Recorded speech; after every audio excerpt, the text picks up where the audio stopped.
25 December પ્રભુ ઈસુના જન્મદિવસ પ્રસંગે સમગ્ર વિશ્વમાં ક્રિસમસ નાતાલની ઉજવણી કરવામાં આવે છે.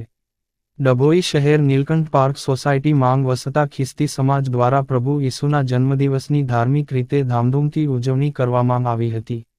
25 ડિસેમ્બર પ્રભુ ઈસુના જન્મદિવસ પ્રસંગે સમગ્ર વિશ્વમાં ક્રિસમસ નાતાલની ઉજવણી કરવામાં આવી રહી હોય ત્યારે ડભોઈમાં પણ ખ્રિસ્તી સમાજના લોકોએ ધાર્મિક રીતે ધામધૂમથી ઉજવણી કરી હતી અને એકબીજાને શુભેચ્છાઓ પાઠવી હતી.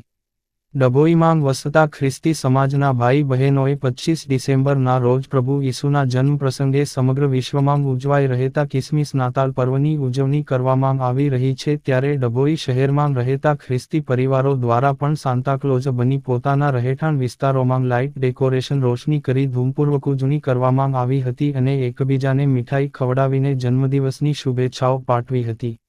મુકુંદ પરમાર ભાઈ રિપોર્ટર ફઝલ રજા ખત્રીજી PK news Dabhoi. Reverend Mukund Parmar Dabhoi Methodist ચર્ચની અંદર અત્યારે અમારી જે ક્રિસમસની ઉજવણી પેટે અમે દર નાતાલના દિવસે ભજન સેવા તરીકે અમે એકઠા મળીએ છીએ ને આજે અમે ભજન સેવા તરીકે એકઠા મળ્યા છે. તેમાં અમે ક્રિસમસના ગીતો ગાઈએ છીએ અને પ્રભુના વચનો જે આપેલા છે એ આકાશમાંથી જે દેવ પ્રેરિત લખાયેલા એવા વચનો છે એના અમે ઉપદેશ આપવામાં આવે છે અને સગળા તે ઉપદેશ ગ્રહણ કરે છે ને આખું વર્ષ આનંદિત શાંતિ મેળવી શકે એવા શુભ સંદેશ લઈને પોતાના ઘરે જાય છે ને એ પ્રમાણે અમે નાતાલની ઉજવણી કરીએ છીએ.